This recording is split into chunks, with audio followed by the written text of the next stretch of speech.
Welcome back to Where You Live. I'm Mary Ruth Harris. As promised, we are here in sunny Powell River. Joining me is Phil Russell, and he is the brains behind this amazing idea and opportunity. I'm going to ask Phil to tell us all about it. So what is happening here behind us? Well, let me just say this. I'm not just the only brains behind this. John, Louis, and Cindy Palin from the Tla'amin First Nations are also part of, they're the cultural guides for this project. Excellent. And what this is the non-Indigenous community commissioning a traditional dugout canoe with Indigenous carvers carving it. And Joe Martin from Tofino has come over to teach the local carvers how to build the canoe. Because Joe is a master carver, right? Joe is a master canoe builder. He's built over 60 canoes. Oh, okay. If you Google Joe Martin, you'll see there's lots of video on him. All right. And I've heard Joe's name over the years, so that's why it came to the forefront when we were deciding, when I sat with John and Cindy, and who we would have working on the project. Now, the interesting thing that caught my eye, in addition to them doing it here at Willingdon Beach in Powell River, is that the community at large is invited to come and participate. Can you explain that piece? That's the whole purpose of why we're here in this place. Normally these canoes are done in the Indigenous community, so very few people outside of the Indigenous communities get to witness this, and they certainly very rarely ever get to put their hands on it. And so we chose, John Louis actually chose the spot, and we did it deliberately because this is Wellington Beach Trail, and most of the community here are here at some point or another. Yes. And so we're here for eight weeks, and we figured that we'll get most of the community exposed to this project. Okay. And we'll get them on it. And we didn't do any media until the carving started. We wanted conversation, which is why you have this paddle. Yes. And so we want the non-Indigenous community to engage with the Indigenous community face to face, not through Facebook, not through the media, not through the paper, and to hear their stories. Yes. Genocide happened here, and Canada has done a very good job until now of ignoring that, and lots of Canadians aren't even aware of it. Right. So for me, this was the opportunity for the non-Indigenous community. What's happened here is the Indigenous community. I went to the elders, I went to the Hagus and the executive, I went to John and Cindy at the Tla'amin Health. Right. And the Indigenous community said, we're opening the door to the non-Indigenous community. Come in, learn our culture, get on that canoe, and come in. And have you had many people coming by to learn how to? We've had hundreds and hundreds and hundreds. We have the schools. I won't be surprised if a school shows up here while we're talking.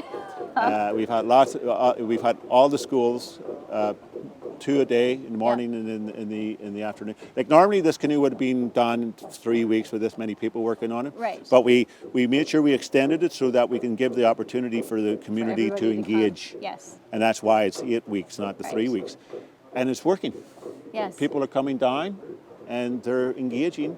And for the most part, 99% of it, it's all been positive. Okay. And there's the odd one. Yeah. But that's to be expected. Right. And I don't engage with that because this is a 7th-generation project. Right. Yes. We're starting with the great-grandchildren. I have great-grandchildren here. Yeah. I want them to connect with this land through the Indigenous teachings. Right. The Indigenous community has said, we'll do that. Right. We will teach you how to live on this land. Right. Through our protocols, our ceremonies, and I have been very privileged.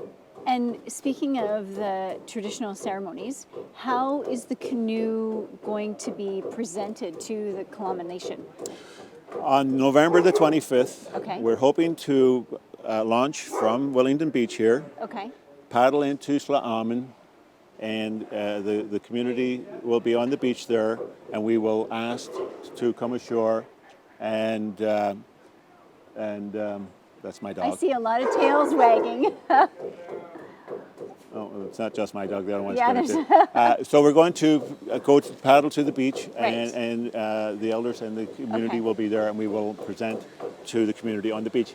Contingent on the weather, of course, being November.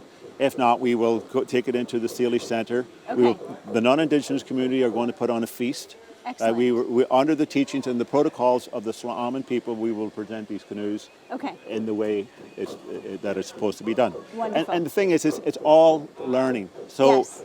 I'm not going in with the expectations that we're going to get it right 100%. Right. Because to learn, you have Yeah. to make mistakes. And I have certainly made enough mistakes. So the great thing is that you can come down with your families and the kids and the grandparents, and you can come down and you can be a part of the carving of this canoe and learn from a master carver and some junior carvers. Is that what they're Apprentice called? carvers. Apprentice carvers that are learning from him. It's an amazing opportunity to see this happening up close and personal. So Russell, Phil, thank you so much for telling us about this project and explaining it to us. What a wonderful opportunity for the non-Indigenous population in Powell River. I think Yeah. so. All right, Thank thank you you. so much. All right, we're going to be right back and we're going to chat with the master carver. Stay right where you are.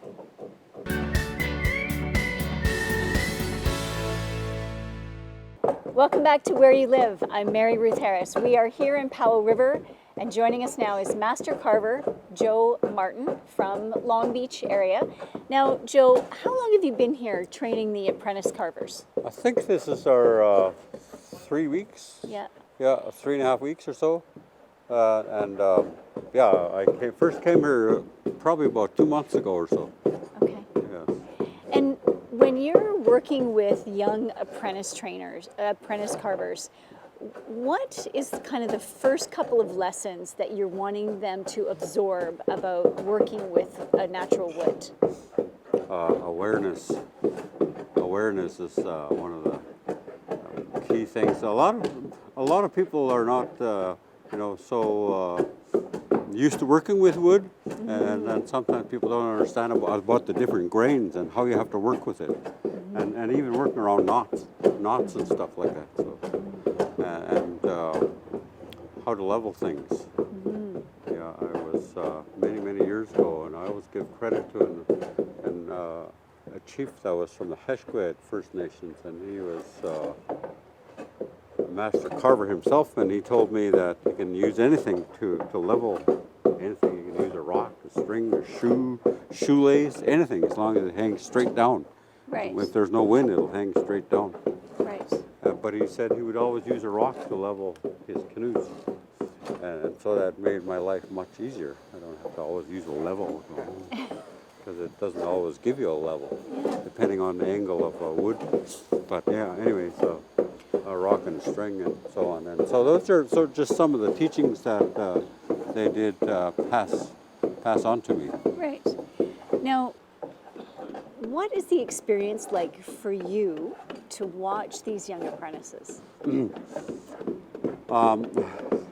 Some of them are older than me, actually. Like everywhere else, along all across Canada, a lot of people were not as I don't know how to put it. They were not exposed to the things I was with my father and my grandfather. Right. For example, when I was very young, I didn't have a choice to go or not. Hunting, fishing, trapping, or canoe building. Get ready, we're going. It wasn't, do you want to come? Right. It wasn't like that at all. And I think that in all the communities all across this country, I think it was like that for all the young boys and girls to learn about how we need to live on this land, and also to take care of it. Right. And so, when people were learning from a very young age, all of those things were instilled in them. So Right. I like to talk about art. Totem poles in our culture it is like our Constitution. Yes. Certainly when the first Europeans arrived here, I always talk about that. We were illiterate, couldn't read those things. But so were they when they arrived here and seen our totem poles. They have Correct. no understanding of them, because, they'd be taught to us ever since we're little, like these little children running around here. And so, no, those things are things that they just did not understand. And I think that Indigenous peoples around the world, wherever they are, and peoples all around the world, I think art has been one of the most important aspects of humanity the world over. Right. And basically, how I see it is as an aid to our memories. And so therefore, that's how a lot of these teachings were passed on through song and dance, and discussions about that song and that dance and what it means. And people even have, you know, the teachings or the songs about going across to the island over there in a canoe like this. But you cannot just take off and go over there. People had to be aware of what the weather is like. Yes. And so people didn't expect you to arrive here on this day because, oh, well, we can't expect them to be arriving here. The weather's like this. Now, when you're carving a canoe, and this one is very interesting because not only do you have 3 apprentices working with you, you also have members of the non-Indigenous community coming forward and learning how to shave the wood a little bit and carve and understand the process. At what point will you decide what artwork will adorn the canoe? Like, how is that going to be? That will be decided upon by the fellows that are from this community to do that finishing touch. Okay. For me, the carving of a hull is one of my things that I like to do. And basically, when I start these things, I like to start them in the forest. Cut a tree down and then carve the canoe there and haul it out. Right. You know, our people had been subjected to the Indian Act and the churches and the residential schools, and even the word reservation. You come from a reservation. That's not even our word. That's created from the Indian Act, and so there's a bit of stigma attached to that. And so, you know, our villages here existed a lot longer than the Indian Act. You know, some of the villages here may be 10,000 years old. And the village that I come from over there on Mears Island is one of the oldest villages on Vancouver Island. And people have been living in that site for about 10,000 years. Okay. And so, you know that I'm from here.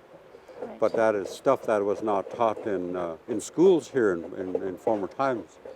And a lot of this only started coming out after the residential school syndrome, if you want to call it that, began to be more exposed or spoken about and so on. And so, you know, it was a teaching not taught there at all very well. I remember when I was in school, the only Native studies we had was when there was a treaty signed in Ontario and when Louis Riel died. Yes. Search and rescue. Yeah. Out and about. Now, when you're working with the apprentices, Yeah. and apprentices naturally would learn from the master, does the master learn anything from the apprentices? Oh, certainly. You know, and I always look forward to working with new people because every time I work with new people, I learn something. Okay. You know, and even if I only learn one thing, and it's great. Yeah. You know, I might not know everything. I don't know everything. Now, So, how many canoes have you carved in your lifetime? I don't know, 50 or 60. I lost count. You've lost track. Yeah, I have. Yeah. Well, But yeah, they're things. Canoes. These canoes, they evolved on the coast here for thousands of years. You know, and so I learned how to do it because of my father and my grandfather. right. Now, what kind of wood is this? Western red cedar. Western red cedar. Okay, it's beautiful. Thank you. Just beautiful. Now, All right. the log that was selected for this was certainly selected from a forest company, the dryland sort here. Yeah. But in the former days, our people would never do that because we went out there and chose the finest red cedar, and so we didn't have to add on these pieces. As you can see, there's an add-on here, and there's one on this side here. This one here was rather large, had to go from there, like 14 feet of it. And so, you know, they didn't have to do this. Right. And so, you know, in reality, this canoe should have already been finished. But because we have to glue all this back together, it takes us a little bit more time. Yeah. But it's okay, then, you know, we learn. And a lot of people come and ask about this stuff. And I talk about the disappearing rainforest and the western red cedar, which is a very important part of indigenous cultures all along this coast. Right. All along. And it is very important for us. You know, and so, you know, the intact rainforests, we need to have them. Yes. You know, we all have to live together, Right. and we need to have them. Right. Okay, well, Joe, thank you so very much for joining us today and sharing with us your wisdom and your experience. An honor, thank you. 450 years, that's how old this tree was before it was felled. And that's what these canoes are being carved out of. That's the year 1557. Think about what was happening in history then, and this little tree at that time was just a little seedling. Amazing. And now it's going to be shared with the non-Indigenous community, and they are participating in the carving, and they're going to gift it to the Tla'amin Nation. Fantastic. I'm Mary Ruth Harris. You're watching Where You Live. Coming up next, North Island College.